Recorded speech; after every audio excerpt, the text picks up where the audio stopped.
From the Broadcast Center at BCIT's Burnaby Campus, this is All Talk Radio. You're listening to 1680 The Crow. Good afternoon, I'm Riley Lung, your host, and you're listening to 1680 The Crow at 12:30 p.m.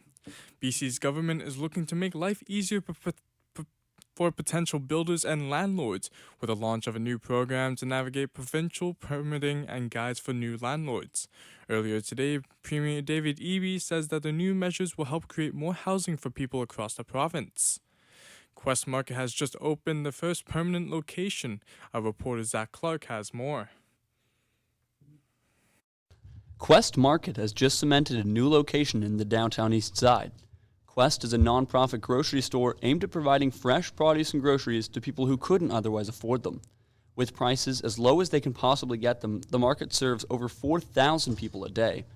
To be a Quest shopper, you must be referred as someone who is facing economic barriers, then be accepted. Quest runs on a food model of redistribution and intentional sourcing. Redistribution means they take produce that wouldn't otherwise be sold, such as a misshapen carrot, and that allows them to both reduce food waste and provide fresh produce from BC farms. Quest has 5 total locations across the Lower Mainland to help reduce the number of BC citizens going hungry. Zach Clark, 1680 The Crow. Minor earthquakes have been recorded off the coast of BC near Port Hardy.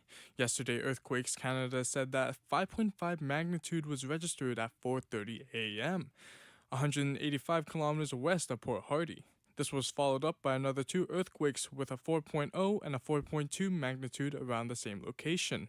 Seismologist Andrew Schaefer says that it's completely normal because of the region where 3 tectonic plates meet, which causes seismic activity. Local politicians from across British Columbia will vote this week on resolutions involving drug decriminalization, including expanding prohibitions on possessions and use into parks, bus stops, sports fields, and other places children gather. Another resolution facing a vote at the annual Union of BC Municipalities Convention in Vancouver asks the province to better fund mental health and addiction treatment, recovery services, overdose prevention, and access to safe supply and drug testing. The resolution says there's currently inadequate money to ensure the safety of people who use illicit drugs. Both resolutions will go on a vote on Wednesday, with the funding proposal already endorsed by the group's resolutions committee, which hasn't taken a position on expanding prohibition zones. The move comes after the federal government approved changes of a pilot project launched in BC earlier this year that decriminalizes possession of small amounts of illicit drugs. The changes came into force today, prohibit possession within 15 meters of a park or child-focused space. For more on the drug decriminalization debate, our reporter Sebastian Arancibia is live at the convention.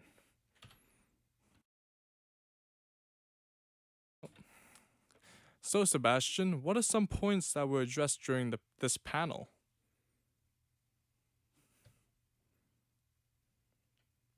Sebastian, can you hear me?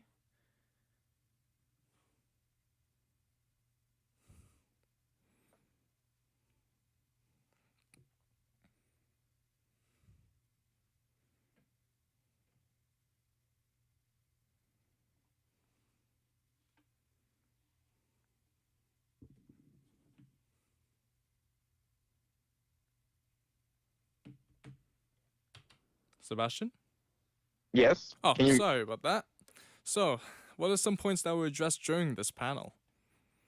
So I would say that first, the main topic of discussion during this panel was the new amendment that the new amendment that mentioned a few seconds ago. So this new amendment will allow police to resume enforcement of possession laws in certain areas such as playgrounds, splash parks, and skate parks.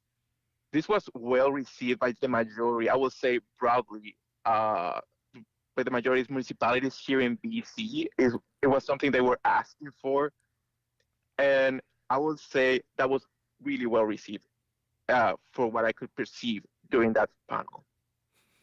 All right. What are some concerns of communities having regarding decriminalization? I would say the biggest concern come from mayors from smaller cities that don't have enough resources regarding overdose prevention. So they also consider their voices weren't heard during the decriminalization process from the beginning. So that was something that made clear during the discussion.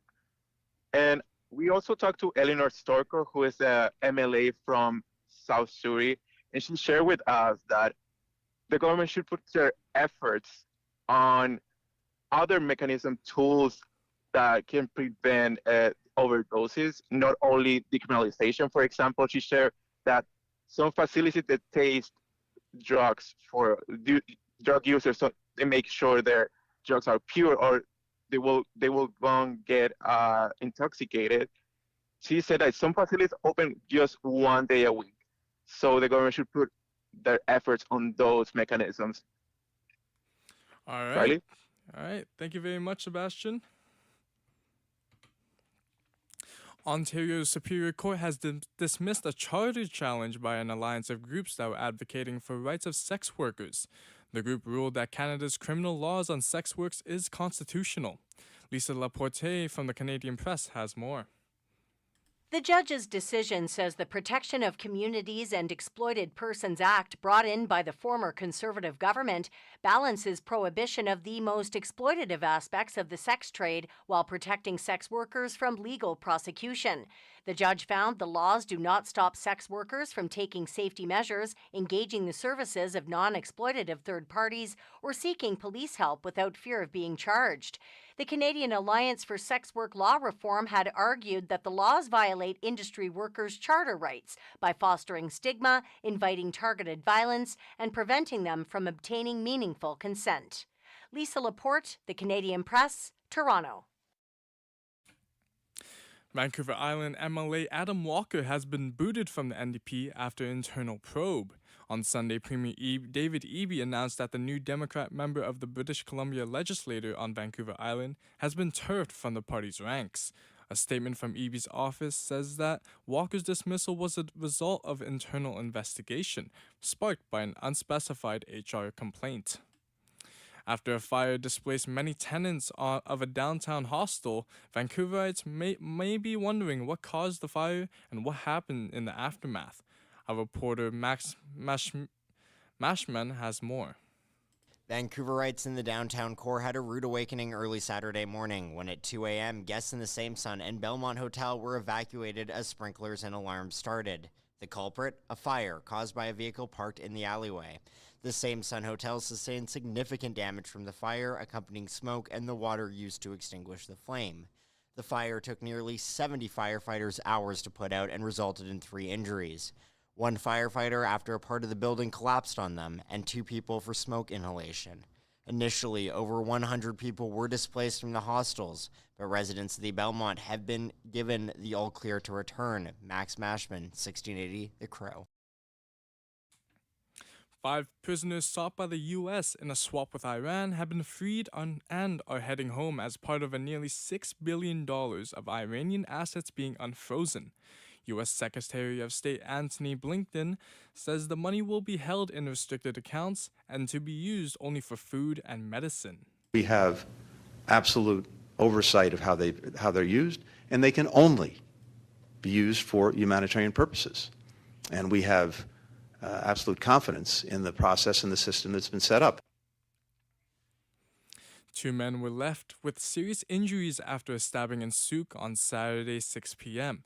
Both were taken to hospital. Police say it was an altercation between a group of individuals. A 21-year-old man was later located nearby and arrested in connections to the incident, police said. In Ohio, where the Wright brothers developed human flight, will soon manufacture electric vehicle takeoff and landing aircraft. Joby Aviation Incorporated and the state of Ohio made an agreement that will bring air taxi production to a 140-acre site at Dayton International Airport by 2025. Futuristic eVTOL aircraft, or what many of us will call flying cars, are making their way towards markets around the world as a rideshare to combat crowded cities. The California-based company will produce up to 500 aircraft a year.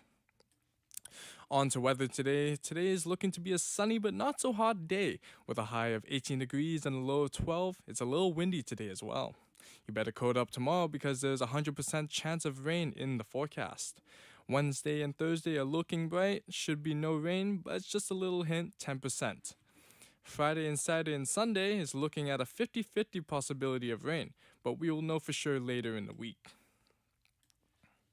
In sports today, the Republicans propose spending $614 million in public fund in the Milwaukee Brewers stadium upgrades, far more than the $392 million used to build the stadium more than 20 years ago. The state will give the team $20 million each year until 2045. Today, the PWHL draft is ongoing, and Minnesota has selected American forward Taylor Heese with the first overall pick of the Professional Women's Hockey League draft.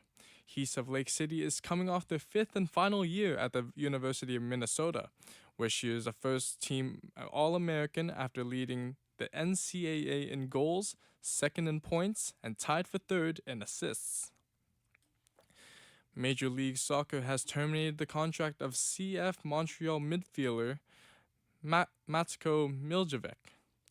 An investigation found that he engaged in conduct detrimental to the league and violated his standard player agreement, MLS said Monday on a one-paragraph news release. Several media outlets reported last week that Miljevic was banned for life at a Quebec amateur indoor soccer league for striking another player in the face. In football, Jack Jones threw... This is Riley Lung. You're listening to 1680.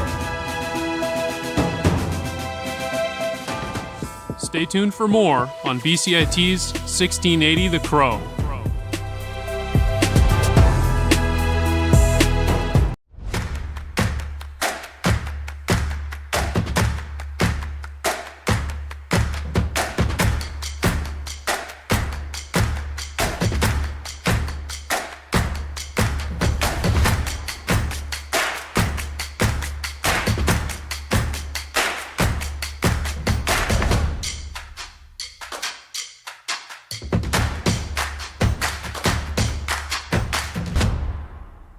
Everything is changing to digital. Everything is online. People aren't just waiting for the 6 o'clock news anymore. People want their news right now. They want to be able to go onto their smartphone, onto the internet, and see the news that they want to see.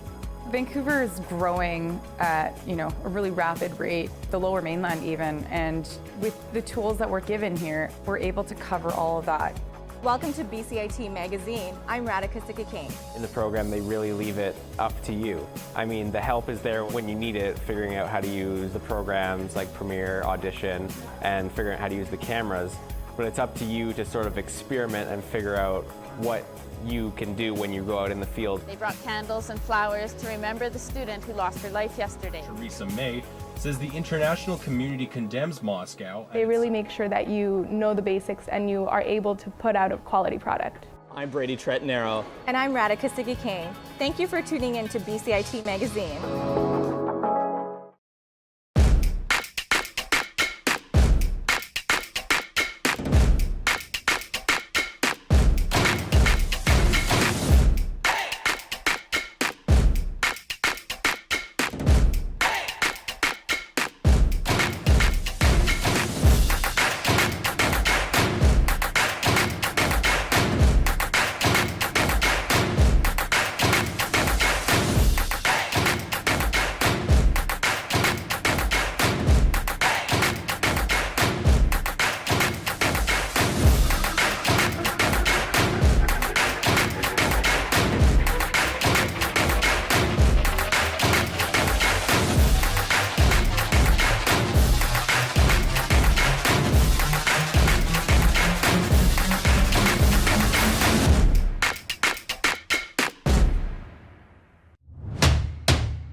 This is 1680 The Crow, and you're listening to our feature presentation.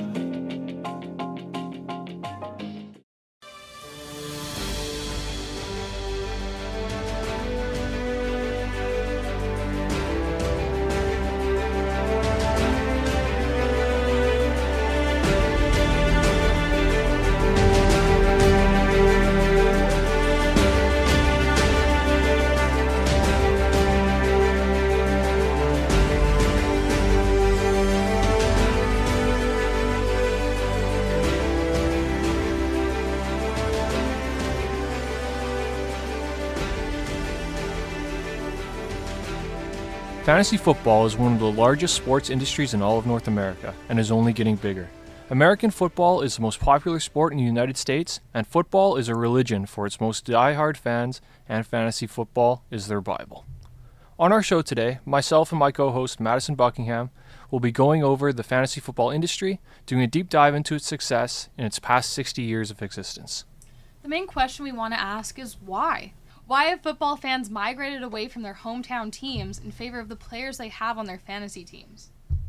We hope to provide answers to these questions and provide details not just about fantasy football, but how legalized gambling is affecting the industry.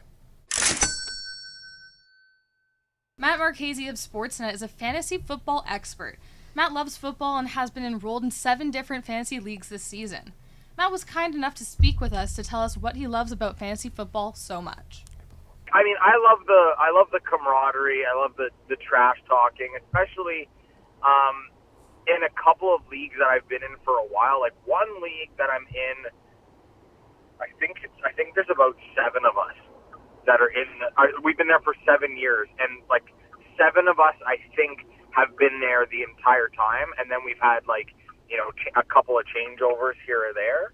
But like that to me, I got to know people that, I mean, I'm here in Toronto area, and there are 1, 2, 3, 4 guys, I believe, that live out in BC because, we had a mutual friend or whatever the case was. And then one of the other guys was in Trinidad, and then he's recently moved up to Toronto. So, I mean, I like that part of it because, listen, I've gotten to know people. I would call them friends, and I've never actually met them in person. Some people are so invested in their fantasy teams that they cheer for them over their hometown clubs. We asked Matt where he stood on that issue. Yeah, I would say that I know for some people it's really hard to keep separate, and my answer to that would be well, then, I'm not saying it's your own preference, but I would say that those people are not as diehard about, their teams as I am. When the Bills lose, I'm upset. When my fantasy teams lose, I'm upset.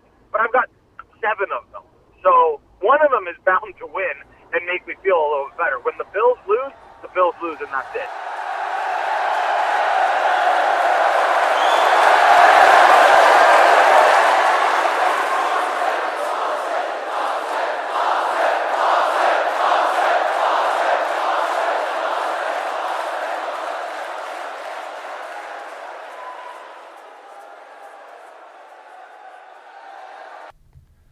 Now on to the gambling aspects. Gambling is now a huge part of the sporting landscape, with 34 American states, plus Washington, D.C., and 7 Canadian provinces allowing single-game sports betting in some form.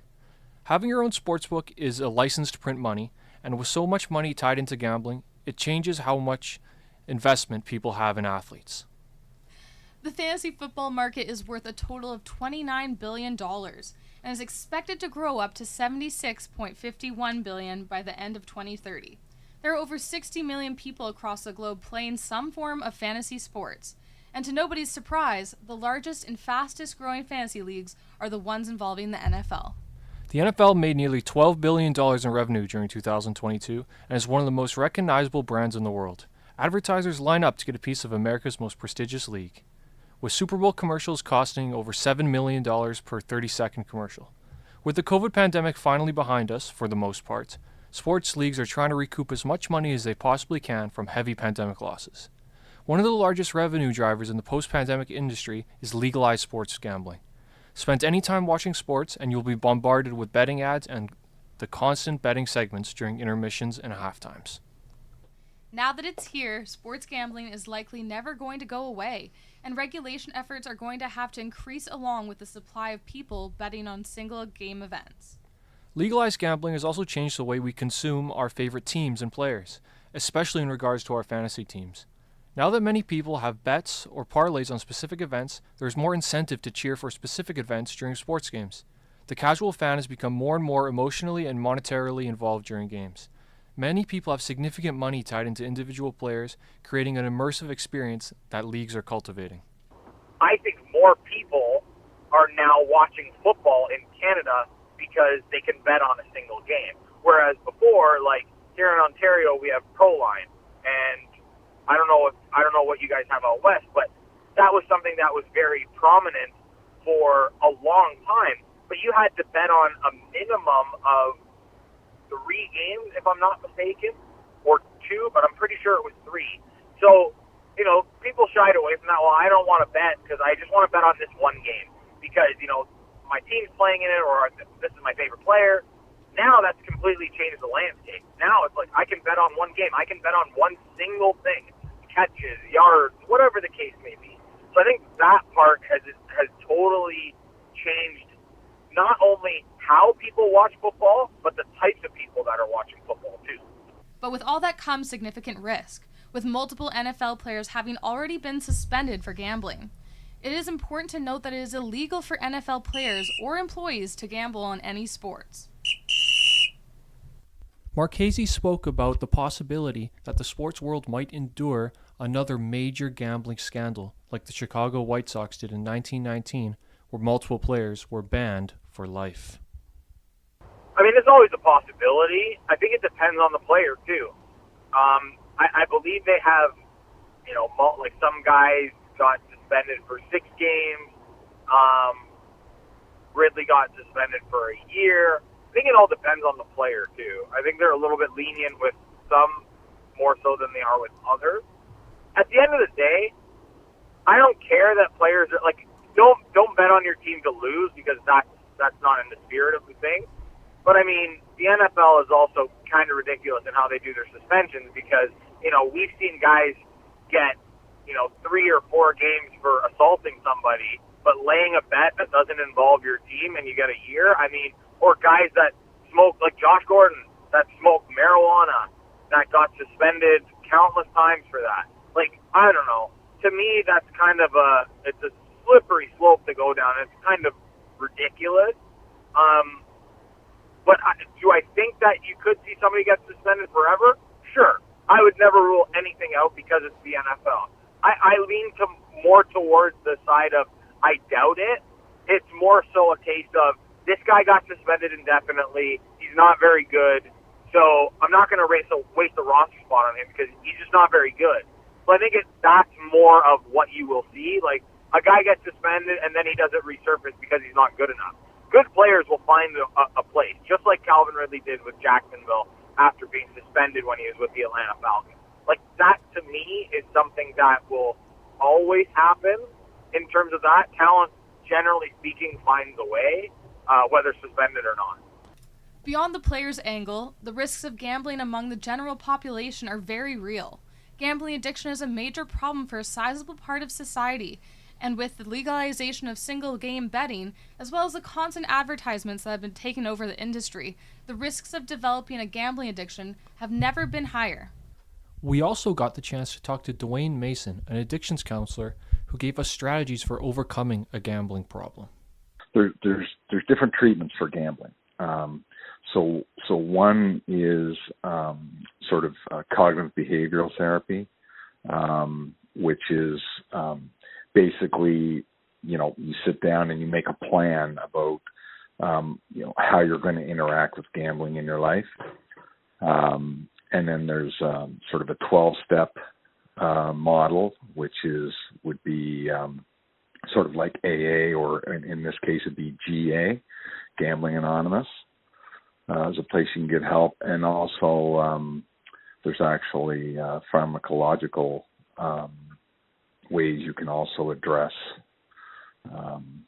pathological gambling.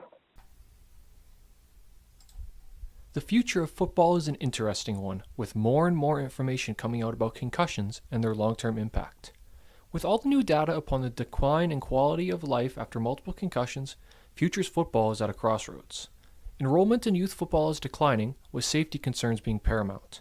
It may seem inconceivable to some that football may lose its spot on the top of the mountain in America, but basketball is catching up fast. Will fantasy football decline as well?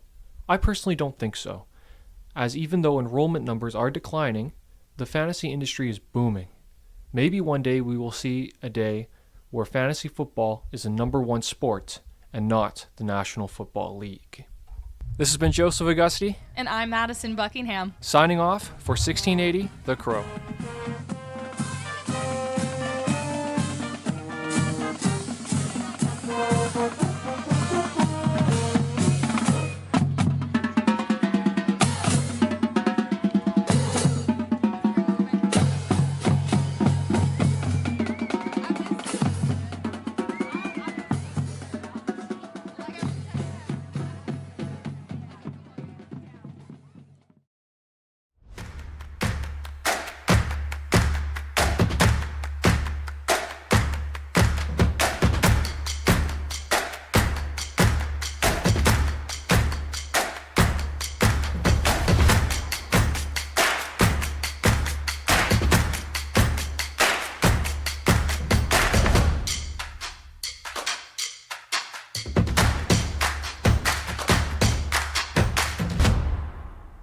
Everything is changing to digital. Everything is online. People aren't just waiting for the 6 o'clock news anymore. People want their news right now. They want to be able to go onto their smartphone, onto the internet, and see the news that they want to see. Vancouver is growing at a really rapid rate, the Lower Mainland even, and with the tools that we're given here, we're able to cover all of that. Welcome to BCIT Magazine. I'm Radhika Sikakane. In the program, they really leave it up to you. I mean, the help is there when you need it, figuring out how to use the programs like Premiere, Audition, and figuring out how to use the cameras. But it's up to you to sort of experiment and figure out what you can do when you go out in the field. They brought candles and flowers to remember the student who lost her life yesterday. Theresa May says the international community condemns Moscow. They really make sure that you know the basics and you are able to put out a quality product. I'm Brady Tretnero. And I'm Radhika Sikakane. Thank you for tuning in to BCIT Magazine.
from the Broadcast Center at BCIT's Burnaby Campus.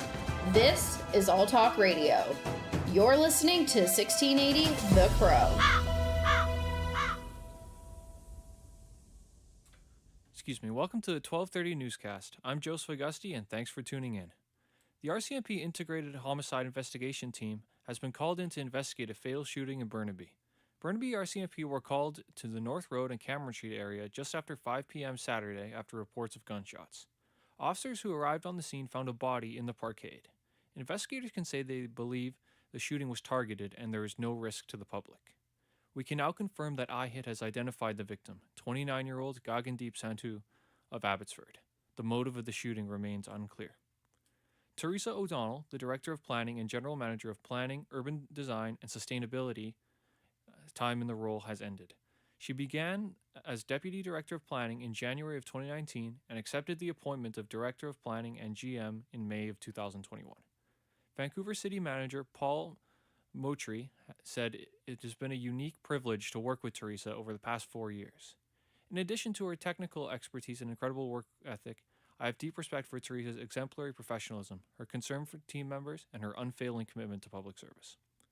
Doug Smith will serve an interim role of O'Donnell's past role, and the city will begin a search for a replacement immediately. After a fire displaced many tenants of a downtown hostel, Vancouverites may be wondering what caused the fire and what happened in the aftermath. Our reporter Max Mashman has more. Vancouverites in the downtown core had a rude awakening early Saturday morning when at 2 a.m. guests in the Same Sun and Belmont Hotel were evacuated as sprinklers and alarms started. The culprit, a fire caused by a vehicle parked in the alleyway. The Same Sun Hotel sustained significant damage from the fire, accompanying smoke and the water used to extinguish the flame. The fire took nearly 70 firefighters hours to put out and resulted in 3 injuries. 1 firefighter after a part of the building collapsed on them, and 2 people for smoke inhalation. Initially, over 100 people were displaced from the hostels, but residents of the Belmont have been given the all-clear to return. Max Mashman, 1680 The Crow. Quest Market has just opened their first permanent location. Our reporter Zach Clark has more. Quest Market has just cemented a new location in the downtown east side. Quest is a non-profit grocery store aimed at providing fresh produce and groceries to people who couldn't otherwise afford them. With prices as low as they can possibly get them, the market serves over 4,000 people a day. To be a Quest shopper, you must be referred as someone who is facing economic barriers, then be accepted. Quest runs on a food model of redistribution and intentional sourcing. Redistribution means they take produce that wouldn't otherwise be sold, such as a misshapen carrot, and that allows them to both reduce food waste and provide fresh produce from BC farms. Quest has 5 total locations across the Lower Mainland to help reduce the number of BC citizens going hungry. Zach Clark, 1680 The Crow. High-level executives from the major Canadian grocery chains are meeting in Ottawa to discuss measures to stabilize grocery prices. Finance Minister Chrystia Freeland and Industry Minister François-Philippe Champagne are set to meet with executives from Loblaw, Metro, Empire, Walmart, and Costco today. Prime Minister Justin Trudeau announced last week that the federal government is asking major Canadian grocers to come up with a plan by Thanksgiving to stabilize prices. It's not okay that our biggest grocery stores are making record profits while Canadians are struggling to put food on the table. So Minister Champagne will be calling on the heads of large grocers to come to Ottawa with a plan to address the rising cost of food. And we expect to hear from them by Thanksgiving on what their plan is to stabilize prices. Grocery prices have risen 8.5% year over year in July, much worse than the overall inflation rate at 3.3%. Now for the weather. Burnaby residents can expect a sunny day Monday with a high of 19 degrees. Enjoy the sun while it lasts early this week, as it is expected to be rainy starting Tuesday, before a couple of sunny days midweek, before the rain hits again over the weekend. That does it for our newscast. Thanks for listening. This is Joseph Augusti for 1680 The Crow.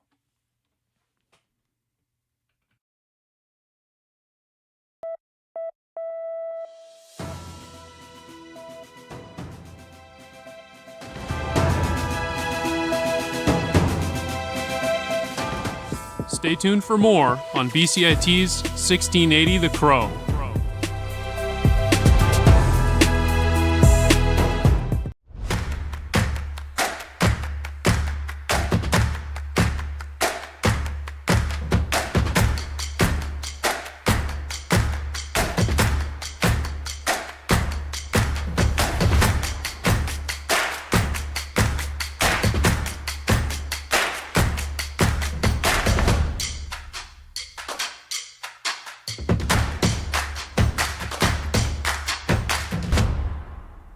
everything is changing to digital. Everything is online.